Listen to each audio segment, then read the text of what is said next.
Okay, welcome back. We're on page 562 talking about the investigation report. The report that goes to the steering committee that basically says, here are the top 5 or top 10 projects I think is worthy to move on. Okay, cool. So the next phase in this thing is, so someone has to review the results. That kind of makes sense. I kind of assumed that was pretty straightforward. Now we're talking about the system analysis, and I'm going to repeat some of these things I've said before, so please pay attention. So the goal of the system analysis is what must the system do to solve the problem? So step 1 was define the problem. Step 2 is what do I have to do to solve the problem? So one is the description, and then the other one is like the list of features and requirements. In order to solve a problem that you described in step 1, I need the new system to do this, this, this, and this. It's a list of requirements, not a list of products. Don't jump the gun and start talking about, wow, we need to buy this. No. Phase 1 was identifying the problem. Phase 2 is a list of requirements that are going to be needed in order to solve the problem. You're not telling them what to buy at this step. You're trying to come up with a list of requirements. Okay. Now, I kind of sort of mentioned that people's appetites are a lot bigger. So you come in there and you have a list of requirements that's this big. You're probably going to need to prioritize them. These are the critical requirements that, the system either has or doesn't. And if you don't have it, it ain't going to work. And then you have, like another category and another category of nice to haves. Because if you have all the money in the world, you could probably meet every single one of those requirements. Or the most likely scenario is you don't have an infinite amount of money, and so here are the ones you absolutely have to do. Here's the ones you really, really wish you could do. And here's the ones with, if I have enough money left over, I'll see if I can handle these. So you have to have a prioritized list of requirements. So the output of this system is a prioritized list of requirements / features. Okay, and like I mentioned, you're not going to be able to do them all. I mean, that's just the reality of life. So prioritized list is very, very important. Okay, the first step in this is building that team. This is building the team, developing the budget, blah blah blah blah blah. So let's start with right here talking about studying the existing system. So typically, you either have an automated system, right, or some sort of manual system. Doesn't really matter. The idea is you're going to have to study whatever you have now in order to come up with a list of features, requirements, whatever the right term is, that are going to be required in order to meet the business goal. Okay, here we go. So in order to do this, I need to collect some data to study the new system. And there's lots of ways you can do that. And one of them is you can do interviews. I can go in and interview people and saying, what is it you need for this thing to do? We're getting ready to come up with a new whatever system. What is it? What? Give me the list of things that this thing has to do. You could do that. Interview key people. I mean, we're talking about the stakeholders and the users and the technical people. All these kind of people have to kind of be involved. The other one is these direct observations. You can go in and just watch how they do their job and then come up with your own kind of list of things, because they may not have the ability to articulate the requirements.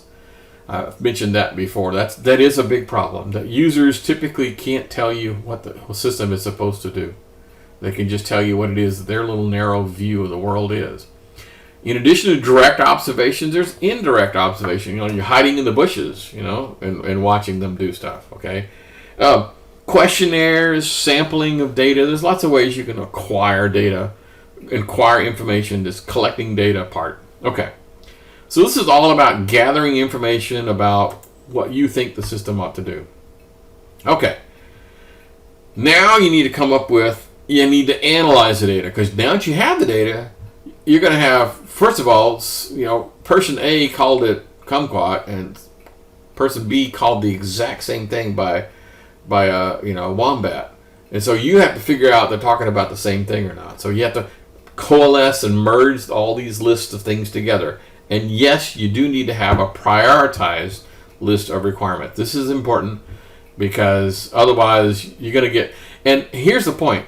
When you produce these reports back and say, here's the list of things that in priority order, you need to give feedback to the people that say, thank you for your suggestion. However, these 3 features are probably not going to make it into the final product. And if you don't do that, they're going to say, well, I gave you 5 things and you only did 2 of them.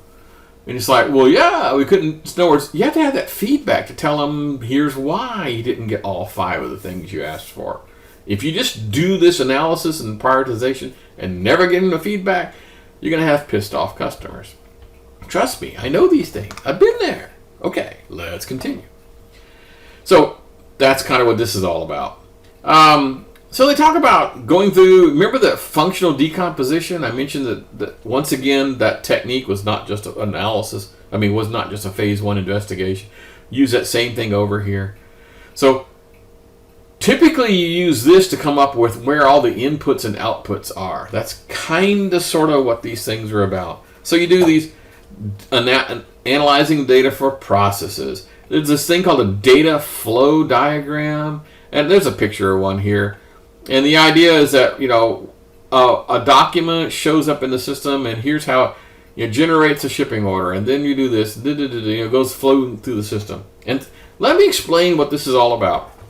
This might look terribly confusing, okay? And I'll admit, if you're not a practitioner, it probably is a tiny bit confusing. But consider this.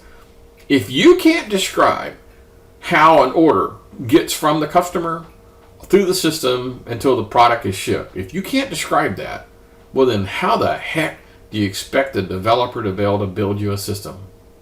Can't happen, can it? So you're going to have to draw them pictures. So these diagrams are basically communication tools, okay? This is not an end product of anything. This is just an intermediary step that makes sure that everyone understands exactly what this thing's supposed to do, the list of requirements. Because once again, if you can't describe how it works, well then they'll never be able to build a system that makes it work. Okay, they talk about, designing databases and these entity relationship diagrams. I'm not going to go through all that stuff, but basically they're talking about, again, if you don't know the relationship between that one salesman has many customers and a customer can have placed many orders. If you don't understand those relationships, once again, the designers are never going to be able to build your system for you. Okay, so that's the takeaway behind all that. They do talk about security and controls in here. This is pretty good. You don't ever want to throw access controls and security in really late in the game, like in phase 3 in the design. You don't want to do that. You want to talk about it here. Because one of the requirements, remember this is all about requirements, one of the requirements is this data over here has to be isolated from this data over here. That ought to be a stated requirement. And so here's some things. Access controls talks about how do people log in, how do they authenticate, what level of access do they have, whether it's encrypted, we talked about encryption, data at rest and data in transit, and control procedures and aggregation of duties. Perhaps the person who approves the shipping ought not be the person who approves the manifest. There ought to be some separation of duties to make sure there's no collusion going on or any type of fraud. Monitoring systems. If a requirement could be, I need a system in place that monitors the sales transactions to make sure there's no fraudulent things going on. So again, security has to be baked in at the beginning. If you went all the way to the design phase and then went, oh yeah, by the way, here's some requirements for the security. Nah, you really kind of messed up. These are requirements for the system, so it goes in the requirements section. Okay, let's continue. So I'm gonna skip that part. Up to now, typically the requirements are kind of be wishy-washy. They're going to be words. They're going to be talking about, well, we need a system to produce this report, and this piece of data needs to be stored over there. They're just kind of descriptions. But there are a few requirements that have numbers, and we love numbers because numbers you can tell right off the bat. Did you meet the requirement? Yes or no? You know, it's kind of difficult to answer if you said, well, it's supposed to produce this invoice. Well, I produced an invoice, but it wasn't good enough, you know. But these system performance are typically numbers, and they're easy to determine whether or not you hit the mark. So, timeliness. If I'm producing a system, you know, is it producing the stuff that I need when I need it? Ease of use. You know, can they learn? How long is it going to take for them to learn the new system? And how much repetitive keystrokes and all those kind of things. Scalability. If this thing has to grow, is it going to be able to increase without too much trouble? System response time. Ooh, yeah. People go nuts over that. Availability. Availability is talking about, you know, do I have to shut the system down at night to be able to do a maintenance cycle, or is it open 24/7? That kind of thing. And then reliability, you know, for the hours that it's actually open, you know, divided by the number of downtime and that kind of stuff. These are all good numbers that you could talk to vendors about. When you go to a vendor and say, I want high availability, that means something to them that they can use to help you in the design. Okay, let's continue. So, after you've basically done that, then you're to the point where you can kind of sort of tell whether or not you're going to build this thing in-house or you're going to buy something or some combination of the two. So the make versus buy analysis. Now, this is not really the decision point.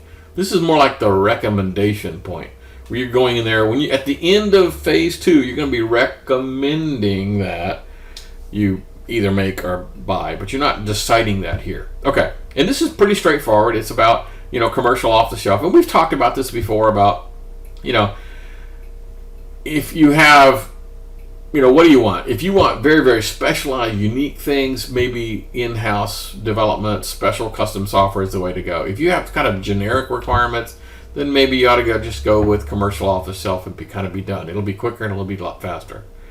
So here's some advantages and disadvantages. I kind of like these kind of things. Hint, hint, hint.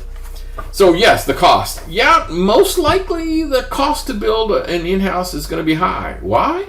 Because you're only building one of them. If I bought it commercial off the shelf, the guy who builds it can sell it to 5 other people, so therefore it only costs you 1/5 the cost, right? Okay, the needs. Oh yeah, you're most likely going to get precisely what you asked for. Okay, here, you know, I would have loved to be able to have this feature, but that software doesn't have that. Process improvement. You know, adoption of a package could help or it could hinder you, you know, a commercial package. But if you tend to have one that's custom made, they already know your existing processes, and so most likely you're going to get more of that people and procedure gains right here.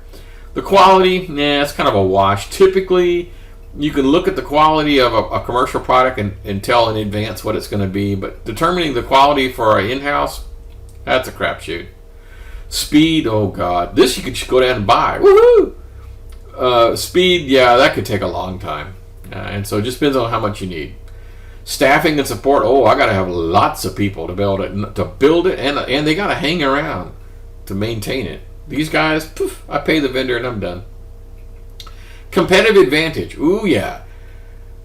If I'm developing it myself, more than likely I have some intellectual property in there, and I'm probably doing pretty doggone good. If, on the other hand, I buy the exact same software that my competitor is using to perform this business function, then I have no competitive advantage over him whatsoever because he's using the exact same thing.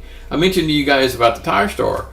If I'm using the exact same software package as my competitor tire store, and we do the exact same reorder points, the exact same sales and everything, all the customer management pieces exactly the same, I have no advantage over him whatsoever.